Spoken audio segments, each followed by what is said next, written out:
Since our video about the exciting release of the Revbox Erg, the people at European Sport Import and Revbox New Zealand have been inundated with questions, not just about the Revbox Erg, but more importantly about how to use it and get the most out of this exciting new stationary trainer.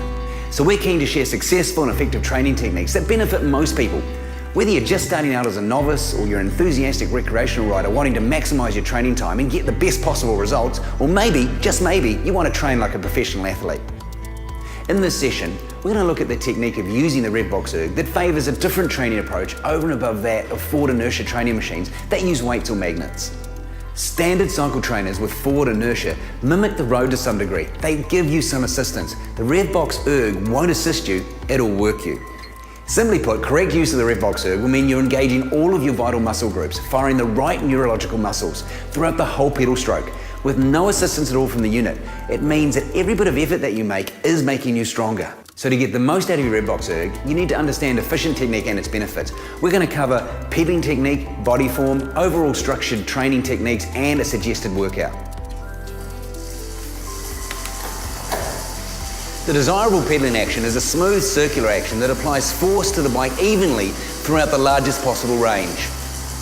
A smooth fluid action is advantageous in that you are more relaxed, you conserve energy, you spread the workload among several muscle groups and maintain more momentum throughout each pedal stroke. The Revbox Erg will engage your muscle groups in a way that other inertia trainers won't. As a result, you will use your muscles more efficiently, which will result in progressive improvements to your cycling ability.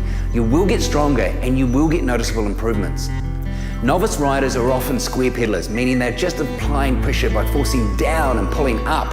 They're easy to spot, and this action is usually accompanied by bobbing and swaying of the upper body. They're basically square pedalers, they're not pedaling in circles. You should be aiming to have pressure throughout the whole pedal stroke to get the most out of your Revbox Erg. This action can be broken down into four major parts: downwards, backwards, upwards, and forwards. The Revbox Erg engages neurological systems that fire key muscle groups that drive a pedal stroke. The downward phase is where the most force is produced, which is around 50 to 60%. This is where the large quadricep and glute muscles are most active. During the backwards phase, when you're pulling up, the glutes are still active at the start of the phase, and then it's more of the hamstring muscles that take over towards the end of that phase. During the upward phase, the tibialis anterior is active until the foot becomes dorsiflexed.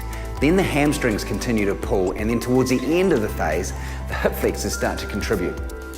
The forwards phase, the hamstrings are no longer active and the hip flexors continue to power the cranks forward until the quadriceps take over again at the start of the downward phase.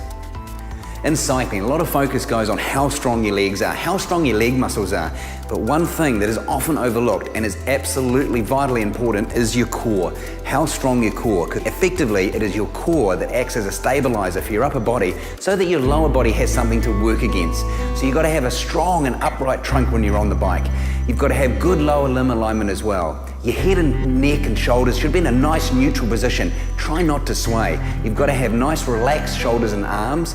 Lightly grip the handlebars. It's too often are people gripping onto the handlebars too hard, and this will all accompany a smooth and biomechanically efficient pedaling action. And remember, we're talking about pedaling in circles, and listen to the sound of the unit.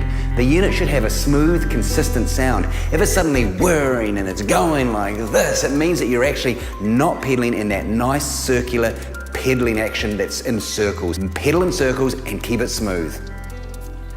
What I'd like to discuss now is a 1-hour training session on the Erg that's going to absolutely help you get the most out of it. We're going to start off with a 10-minute warm-up, around 85 to 90 RPMs, as you're just getting the body warmed up. Then we're going to do a power interval of around a couple of minutes, or 2 minutes, and that's going to be between 95 to 100 RPMs. Then we're going to rest for a minute, and you're going to do that a couple of times. Then we're going to do another power interval of around 5 minutes, and have a rest of a couple of minutes after that. And you're going to do that 4 or 5 times, depending on your level of fitness. Then we're going to have a bit of a cool down towards the end for 5 minutes, spinning at your chosen cadence. The key to the Revbox Erg is that 1 hour on this unit is worth at least a couple of hours on the road.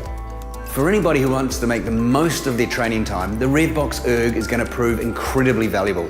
It has raised the bar for stationary trainers, and now how far you take it is going to be just up to you. This should have given you a really good idea of how to get the most of training and using a Revbox Erg, understanding efficient technique and all the benefits. So now you can enjoy the ride and you'll get the results.